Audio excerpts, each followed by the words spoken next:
ایک ہی پروگرام میں غریدہ فاروقی کے پروگرام میں ایک طرف آپ تھے، دوسری جانب فردوس عاشق اوان صاحبہ تھی، تو ہم نے دیکھا کہ کافی آپ نے صبر و تحمل کا مظاہرہ کیا ان کے سامنے، حالانکہ ایک وقت تھا وہ آپ ہی کی پارٹی میں تھی۔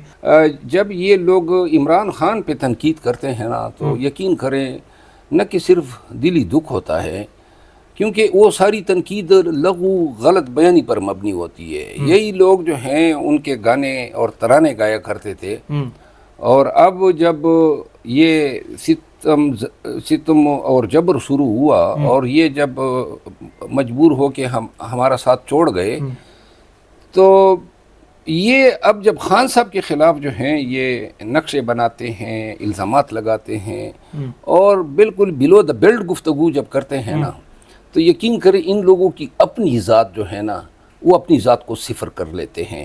محترمہ ڈاکٹر فردوس عاشق اوان صاحبہ جو ہیں کئی مواقع پہ جو ہیں انہوں نے خان صاحب کے خلاف بہت ہی بلو دا بیلٹ گفتگو کی ہے۔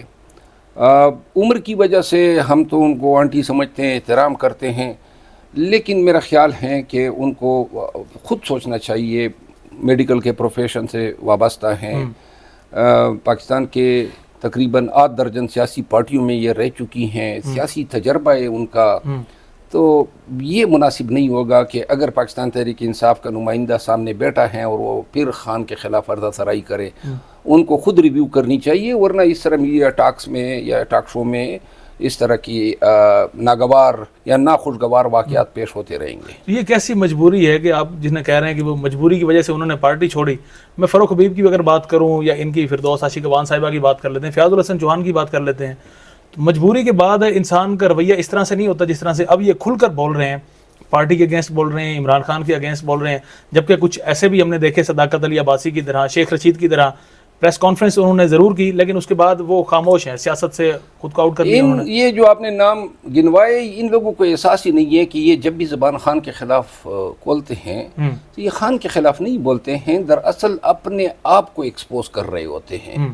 کبھی بھی کسی ایون حتیٰ کہ پٹواری بھی اس موقف کی آپ کو تائید کرتے ہوئے نہیں ملیں گے کہ ان کی زبان سے نکلے ہوئے نشتر جو ہیں ان پہ کوئی واہ کر سکے۔ جب یہ خان کا بارے میں برا بلا کہتے ہیں، آپ یقین کریں کہ دراصل یہ اپنے آپ کو برا بلا کہہ رہے ہوتے ہیں۔ اچھا یہ مجھے بتائیں کہ اس وقت آپ کے ساتھ لاسٹ کویسچن ہے، نون لیگ کا بیانیہ کیا بچا ہے؟ کس بیانیے کے تحت نون لیگ اب الیکشن میں جائے گی؟ اور جو پیپل پارٹی کا بھی اب اس وقت کہہ رہی ہے کہ شاید کوئی ڈیل ہو گئی ہے، کوئی ڈیل کے اثرات آپ کو اس وقت نظر آئے ہیں؟ دیکھیں، تمام جو پی ڈی ایم کے الائز تھے سب نے صوبوں میں اپنے مرضی کی نگران حکومتیں قائم کی ہوئی ہے۔ مرکز میں بھی شہباز شریف صاحب کا تسلسل ہے، اور یہی حال پنجاب میں، کے پی میں، سندھ اور بلوچستان میں ہیں۔ تو لہٰذا آپ واضح ہیں کہ یہ حکومتیں ان ہی کی ہے، اور یہ قطعاً نہیں چاہتے ہیں کہ اقتدار سے علیحدہ ہو جائے، چاہے وہ انڈائریکٹلی نگران کے تھرو ہی کیوں نہ حکومت کر رہے ہو۔ پاکستان تحریک انصاف بالخصوص خان صاحب نے خود یہ فرمایا تھا کہ نواز شریف الیکشن کرانے کے لیے نہیں آئے ہیں۔ 8 دن یا 9 دن ہو گئے آئے ہوئے، ابھی تک انہوں نے اس پہ زبان نہیں کھولی ہے، نئے الیکشن کا تقاضا کیا ہے، نئے الیکشن کمیشن کے بارے میں کوئی بات کی ہے۔ اپنے کیسز صاف کروانے کے بعد یہ بھی مطالبہ کرے گا کہ الیکشن جو ہیں پوسٹ پون کیے جائے۔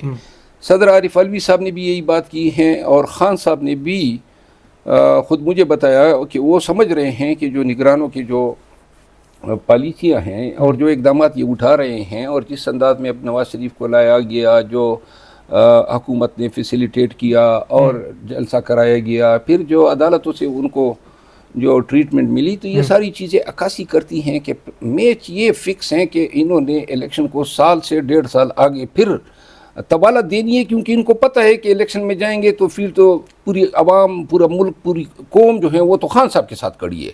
تو اگر الیکشن ہوتے ہیں پی ٹی آئی نے چاروں صوبوں میں اور مرکز میں آنا ہے۔ اس چیز کو دیکھیں، اب نواز شریف نے جلسہ کیا، جلسے سے ان کو پتہ چل گیا، اس ناکام ترین جلسے پہ ان کو اندازہ ہوا، سارے پارٹیوں نے مل کے سارے وسائل کا استعمال کرتے ہوئے اور پوری نگران حکومتیں سب نے میل ملا کے بھی یہ 40,000 تک کے لوگ پیش نہ لا سکے۔ انہوں نے میڈیا کو الاؤ نہیں کیا کوریج کے، کیمرے خود ان کے اپنے تھے اور وہی لنک انہوں نے تمام چینلوں کو دیا تھا. تو لہٰذا میری گزارش یہ ہے کہ ہم شاید یہ سمجھ رہے ہیں کہ یہ کوئی طریقہ نکالیں گے جس کے طریقے کے ذریعے وہ پاکستان تحریک انصاف کو الیکشن نہ کرنے دیں گے. آؤٹ کر دیں گے نہیں، الیکشن سے. پورا الیکشن کا پروسیس یہ سال 1.5 سال جو ہیں ڈیلے کریں گے. تو الیکشن کمیشن کے بیان کو پھر کیسے دیکھیں گے؟ وہ کل ہی ان کا بیان آیا کہ ہر صورت الیکشن ہوں گے، اور جو یہ خبریں کر رہے ہیں جس میں سے صدر عارف علوی نے بھی کہا کہ الیکشن انہیں جنوری میں ہوتے ہوئے نظر نہیں آ رہے. اللہ کرے کہ الیکشن کمیشن اور عدالتیں جو ہیں وہ قانون کی حکمرانی کے ساتھ کھڑے رہیں. چیف جسٹس آف پاکستان نے ایک گزشتہ روز کی سماعت میں ایک اچھے کمنٹس دیے زبیری صاحب کو جو صدر ہیں سپریم کورٹ بار ایسوسیشن کے. ان کو کہا کہ جی وہ تو 90 دن تو گزر گئے، تو لہذا کوئی ورکیبل پلان آپ لائیں اور جس سے سپریم کورٹ کی سنجیدگی کی عکاسی ہوتی ہے. یہی سپریم کورٹ کی ایک امید ہے کہ سپریم کورٹ اس آئینی ضرورت کو اور آئین کے ان تقاضوں کو جو ہیں قانون کے مطابق پورا کروائیں. باقی کسی اور سے کوئی امید نہیں ہے. بس آخر میں آپ بتاتے جائیے گا کہ پشاور میں جلسے کی اجازت مل چکی ہے تحریک انصاف کو، تو اب جلسہ کرنے جا رہی ہے پاکستان تحریک انصاف؟ بھرپور جلسے ہم کر رہے ہیں اور کنونشنز. اور پبلک بھی آپ لا سکیں گے اچھی خاصی ہم جمع نہیں کر سکیں لائیں گے، پبلک خود آئے گی اور لاکھوں کی تعداد میں آئے گی. اور آپ دیکھیں گے کہ ہمارے جلسوں میں وہ دن گئے کہ 4,000 10,000 لوگ ہوں گے. جس ضلع میں ہمارا کنونشن ہوگا، ہر ضلع کی آبادی جو ہے تقریباً 10 لاکھ ہے ایوریج. اور میں آپ کے وساطت سے پاکستان تحریک انصاف کے تمام اضلاع کے ورکرز کو اور تمام پشتونوں کو کہنا چاہتا ہوں کہ یہ اس لیے آپ کے کنونشنوں پہ یلغار کرتے ہیں کہ 4,000 یہ ہوتے ہیں، 1,800 نفری آ جاتی ہے. تو لہذا جب آپ 20 سے 25 اور 30 اور 40,000 لوگ جمع ہوں گے، ان کی جرت نہیں ہوگی آپ کے نزدیک آنے کی. تو لہذا کنونشن میں ہم نے 10,000 نہیں، ہر جگہ پہ ہم نے ہزاروں لوگوں کو لانا ہے. اور انشاءاللہ اب عدالت نے ہمارے حق میں آرڈر کر دیا ہے.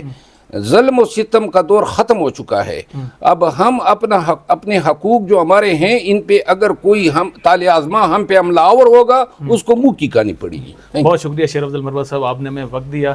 جی ناظرین، ہفتے کے لیے اتنا ہی. اپنے میزبان ثقلین ہمانہ کو اجازت دیں. اللہ نے کے بعد یہ بڑا ریلیونٹ سوال ہیں. کچھ سپوکس پرسنز ہیں یا سیاستدان ہیں جو پاکستان تحریک انصاف کے ترجمان بھی رہے اپنے دور میں اور بڑے کلیدی پوزیشن پہ بھی تھے، لیکن اب جب یہ راستے علیحدہ کر گئے ہیں تو باقی ان کا حق ہے جس طرح جس انداز میں وہ سیاست کرنا چاہیں. لیکن